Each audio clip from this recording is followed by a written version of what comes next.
Hey guys, so the topic for today's video is binge eating. So this is something that is really common and we see a lot with people, and it can really have an effect on your long-term health, your weight loss, or even it results in weight gain, and just your overall relationship with food and the psychological kind of effects of binge eating.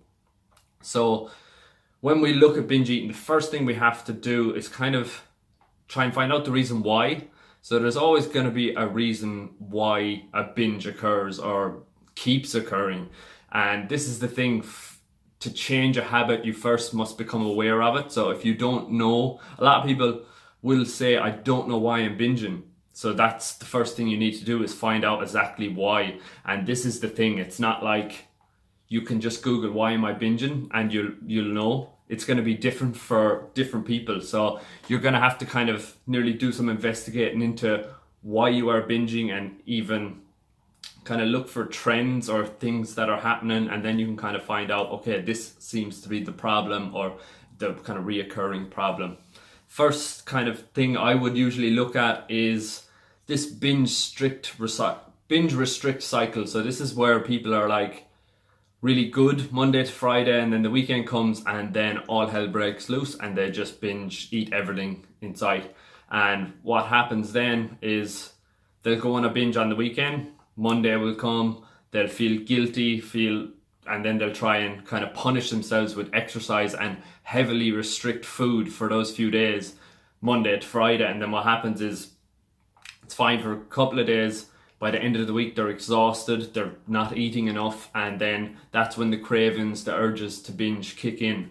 And what happens is you do have a binge then, and this just becomes a cycle, and over time it just gets worse and worse and worse, because the psychology towards it starts, gets worse. It's like any habit, the longer you're doing it, the harder it's going to be to break. So that's really common that I often see with people. Another one is just the relationship people have with food, even thinking like foods are good and bad. So what happens is people will eat good foods, then as soon as they eat a bad food or what they perceive a bad food, they go bananas. Then, instead of having one cookie, they have the whole box.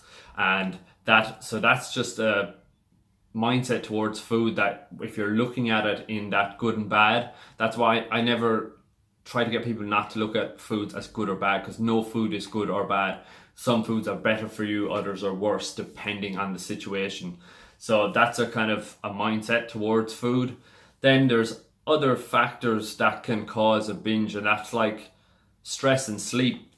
If you're under high stress, you're more likely you're going to crave food more, and if you're not sleeping either, when you are sleep deprived, you're going to have more cravings. Your body is actually going to want that kind of sugary food, and that can lead to overeating and then binging. Then what happens is people, they don't really even realize it, especially with stress and sleep. They don't know the effect that actually has on them. So that's something that I often look at with people, and really it's a really common thing when you actually kind of ask people, then talk to them about their sleep, and then you see how little they do sleep or how much stress they're under.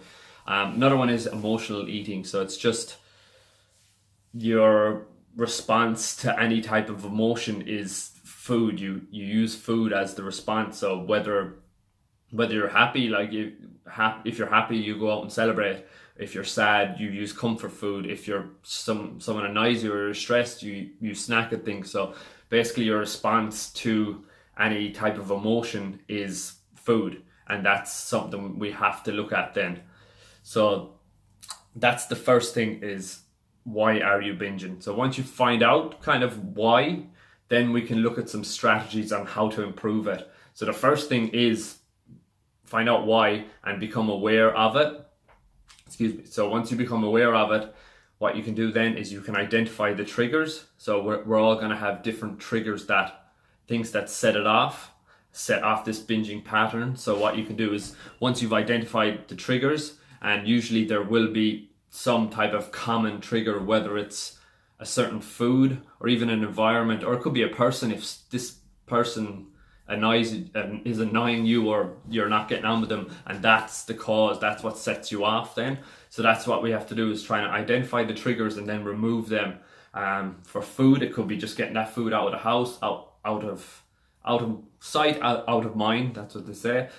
Environment, you might be the environment, you might just actually have to change that. So just whether it's staying away from someone, or not going to certain events, not going to certain places, just depending on what sets it off.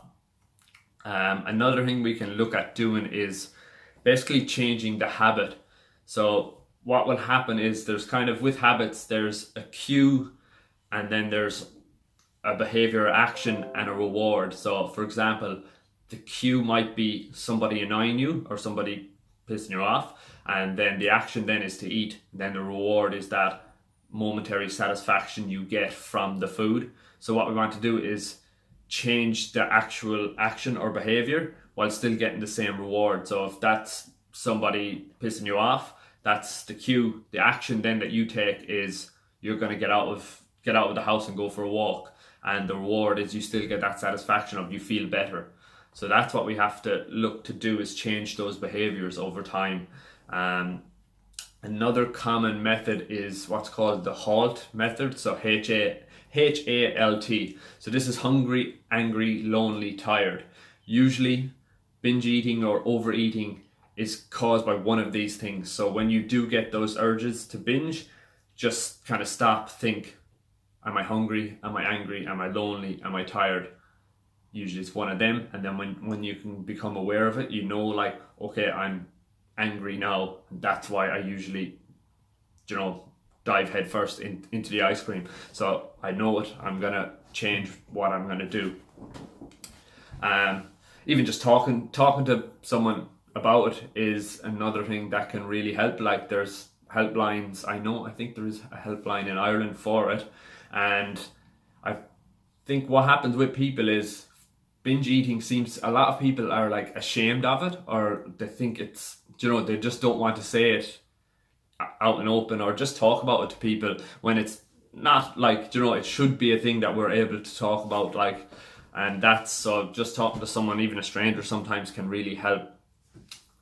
Another thing is improving your knowledge of nutrition. So like that, most people they have a pretty poor knowledge of nutrition, and that's why they'll say, like, oh, I don't know why I'm binging. But when you can start to actually, if you have a knowledge of nutrition, so you can look and say, okay, here, look, I'm actually eating less than 1,000 calories per day when I'm restricting myself, and then I'm going off and binging on 5,000. It's, so, okay, we're way under eating. We need to eat a bit more every day, and then that's gonna give us more energy, less cravings. And then if we improve our sleep, all this stuff is going to really help with cravings and binging in general. So that's like that, improving your knowledge. Another one is just to stop, like, getting out of a calorie deficit. So if you find that you keep binging, you should stop dieting. You shouldn't be dieting. That's basically like what yo-yo dieting is where people will diet, binge. So what you need to do is actually take yourself out of a calorie deficit, increase your calories. And this is why having a knowledge of actually how to do this is very valuable. So increase your food to a level where you can kind of maintain your weight, and then just take time to work on your relationship with food. And over time, you're going to improve that relationship, and then maybe you can start to diet again. What people just try to do is they just want to keep dieting, and then because they binge, they end up, you'll often see these people who are constantly on a diet, but they actually gain weight, because what happens is they're binging, and then their binges are basically putting on way more weight than the diets are taking off. So over time, they're just getting heavier and heavier, and they're basically just, their health is going to get worse, and their relationship is getting worse, because each time they're dieting 15 times a year, but actually ended up heavier, So you need to stop dieting, take that time to not diet, and just improve your relationship with food. So that's just binge eating. It's a very complex topic, and something, there is no real blanket answer for it. So what you have to do is you just have to do a bit of kind of investigating, find out the reason why, and then look to take steps to improve that over time. And this is a thing where I often say to people, like, it's not like going to be it's not going to be a 1 week job where you find out this is the reason, I'll change that, it's all good. It's going to take time, and you're going to have to improve over time, and really takes patience and just sticking with it. Thanks, guys.